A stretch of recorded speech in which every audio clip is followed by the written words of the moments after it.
welcome back to my channel. I am going to be discussing, it'll be a short video today because I'm going to be discussing my brain damage basically. As you all know, the craniosynostosis caused me to have left side brain damage. Now the left side of your brain controls the right side of your body and the right side of your brain controls the left side of your body. You'd think it'd be wired differently, but that's just the way it's wired. And I have no vision in my right eye, and that was due to the brain damage. What had happened was the nerve receptors in your eye, that vision goes from your eye up to your brain, and your brain makes a picture and bounces it back to your eye. So that's how your brain creates the pictures. That part of my brain, that part of the nerve system that does that, is broken. It doesn't work. It's not connected properly. It's not wired properly due to the damage. That's what I call it anyway. It's not wired properly. If I cover over my left eye, I can just see a little bit of light and no more. And then my brain basically has a freak out because it remembers it has another eye in its head and goes, where did that come from? What happened? So there's that. It affected my right hand side muscle wise. I've got muscle weakness in my right arm and my right leg. So that was challenging growing up as a child because I wanted to keep going at the same pace as my brothers did, running about, having fun, all the stuff. My body wouldn't let me. My leg would get to the point where it would get so sore, I would cry. I remember crying one day because the muscles were just so sore in my leg. When it came to high school, writing a lot of notes caused my hand to swell up and would mean that my hand would get really sore really quick. Because obviously if you're writing and you're holding a pencil a certain way, you're using your muscles in this part of your arm. And because my hand and my wrist and my arm's obviously weak, it means that it was slightly more difficult for me to write. I wrote notes, they weren't the neatest of notes. And my English teacher said to Mum and Dad about it. My Mum and Dad says, well, there's nothing we can do about it. It's how Gemma writes because of how Gemma holds the pencil. And I tried as I got older, I got a little bit better, but it was involving tightening the muscles here to hold the pen better, which meant my wrist would swell up quite a bit. And I would have more issues kind of moving it and such. So that was fun. Also meant that, as I say, walking long distances and stuff, I could do it, but it means that I would be in my right foot would start to turn on and drag as I get more tired, and it would occasionally swell up as well due to like overuse. But I was a kid, I just wanted to keep going, it didn't really faze me much. The left side of my brain also controls the speech and language side, and that is a big difficulty for me at times. In high school, you're made to learn a second language. It's part of your curriculum, and I couldn't speak a language. My brain struggles with English sometimes, never mind trying to learn a foreign language. The words just don't compute in my head. I sat in a French class for a little bit before the Latin teacher thankfully pulled me out of Latin and realised that Latin would be a better fit for me. So he pulled me out of French and put me into Latin. And it was the best thing ever because I didn't need to learn how to speak it. As long as I could translate it on paper, I was gold. I didn't need to learn how to pronounce the words or how to say it or anything like that. So English is a hard enough language for me to have, never mind try to learn a second one. The language struggles I struggle with sometimes is the fact that try to get words out, the right words out. I could be having a conversation with someone and I'll say the wrong word in a sentence and to me it makes sense, but to them they have no clue. Unless you're close family and friends who have dealt with that on a daily basis or a lot, they kind of just look at me and go, what was that? And I'll be like, and then I'd explain myself because I didn't think I'd said anything wrong. Like I hadn't said the wrong word, I thought it made sense to me, so why wouldn't it make sense to them? But apparently it didn't. So obviously my family and that know what I mean. So if I say the wrong word in a sentence, they just kind of keep going and they answer it because they know what I'm trying to say. I stutter sometimes as well. There's times that, especially when my brain's tired, it will try and say a word so desperately that I stutter it out. There's words I cannot say properly. And there's words that come out as if you're almost saying it as a baby would say it. Like strawberries, I say strawberries. I don't say it any other way. And there's synonym in, like there's so many M's in synonym in, it's just how I say it I've never been able to say it any other way. And I'm 27 now and I still can't say it any other way. That's just how my brain is programmed to say it. So it's hard to change it, and it's hard to say it right, because that's just how my brain computes the word to sound, and it doesn't, but that's just how it sounds to my brain. That's how my brain works the words out. The understanding side of it was a challenge in school, because there was teachers that didn't understand it properly enough to teach me a slightly different way.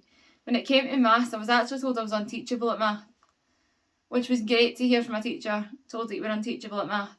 Fantastic. First year at high school, you're unteachable at math. Awesome. I was put into the small Access 1 group when it came to math, because I really, my math was poor. My math still is poor when it comes to writing. I mean, I've got better at mental math in it rather than physically doing it. On paper, I struggled with that, like the bus shelters that you had to do. That didn't make sense to me. I could get the answer, so why did I need to make the bus shelters or the additions or whatever that you had to write down on paper? Why did I need to do that if I could get the answer? And the answers were always right, but it should always fail me because I never wrote down my bus shelters and all this and that. But I was like, but I've got the answer, why does it matter? And she's like, because you need to show your working. I was like, but my working's in my brain. And she's like, but you need to show it on paper. I was like, but I can't show it on paper. And she's like, well, you got the answer. And I was like, yeah, but it wasn't involving writing bus shelters, adding, subtracting on paper. It was just specifically putting two numbers into my brain, dividing, adding, subtracting, whatever I did, and get the answer. I says, the answers are right. I says, so why are you failing me? And she's like, because you aren't doing the sums on paper. And I'm like, right, okay, so I did the additional sums on paper. And she saw how much a mess it was, and she's like, do you want to know what? Just stick to doing it in your head. Once you get the answer, then do your bus shelter. Don't try and do your bus shelter and get the answer. And I was like, that's fine. So she gave me one sheet to write my answer down and one sheet to do my bus shelter with, or my add, subtract and sums or whatever. And then I got put the answer down as it was meant to be anyway. So I eventually got better with that part, but I still prefer mental math. It's a lot easier for me than trying to write sums out and stuff like that. So we awesome soared that. I think I finished it in intermediate 2 math and just didn't take it in 6th year. I gave up. I was like, nah, not doing it, can't do it. Hate math, absolutely hate it with a passion. So I unfortunately had to do math again when I went to college, but I ended up getting the degree, the better results in that than I did actually in my maths class in high school. So, you know, silver linings and all. And sometimes when my dad's explaining something, or when my mum and dad explained something to me, or I was asking a question to someone who knew me, sometimes not in a patronising way, but sometimes they had to explain it in simple terms. It's almost as if you were talking to a toddler, just for my brain to understand what you were saying, and how it made sense in my brain was different to how other people would see it. So then I had to get it corrected properly so that it made sense to me like it did everyone else. That was a challenge growing up for mum and dad to get me to understand things. But we got there in the end. I mean, we managed. Also affected my milestones as well. I didn't reach the milestones at the pace everyone else did, because that's just how it was. There wasn't a pomp and circumstance about it. My dad worked really, really hard to get me there. I mean, he played this game with me that he'd pick me up and then put me on the floor, and then I'd walk a few wee bits, and then he'd do the same again and put me back. I fell down and pick me back up. And then between the living room and doing it on the beach, I managed. I walked. I got there. Slightly later than a little bit later, not a great deal later. But Mum and Dad were told that I wouldn't live to my 5th birthday. I wouldn't be a functioning adult. I would need constant help with everything. They'd labelled me a vegetable, basically. And I'm not. I can function fairly well. My health issues are obviously getting worse, but that's more of them, but that's for another video. But yeah, for the most part, we're doing not bad. I can wash myself, I can dress myself, I can feed myself. I need my dad obviously to cook food because I'm a danger in the kitchen. I'm less supervised to a degree. I'm getting better, so like trusting me a lot more, but he's showing me ways that I can do it, that'll help me out with all the problems that I've got, rather than doing it the way everyone else would do it, basically, the way the cookbooks tell you to do it. So, but that's basically it. As I say, the worst way it affects me is my eyesight, but I'll do that in the next video. I'll make that a whole topic on its own. But in regards to that, the brain damage hasn't actually affected me much in my life. As I say, the speech and language, understanding and learning, and the weakness down my right side and the eyesight are the only things that it's really affected me on. As I say, I've had no sight in my right eye whatsoever, but that's due to the nerves between the eye and the brain. As I say, I'll discuss that in the next video. But other than that, there really isn't anything else that it's really affected me with. We think the brain damage is the cause of my epilepsy. I started having seizures in early adulthood, so I think it's causing the seizures, but again, we'll discuss that in another video. But other than that, they haven't actually affected my life in majorly any way, to be honest. It's been a struggle to obviously understand how to do certain things, and obviously like tying shoes, I make 2 loops rather than 1 loop, and wrapping it round, I make 2 loops and tie 2 loops together.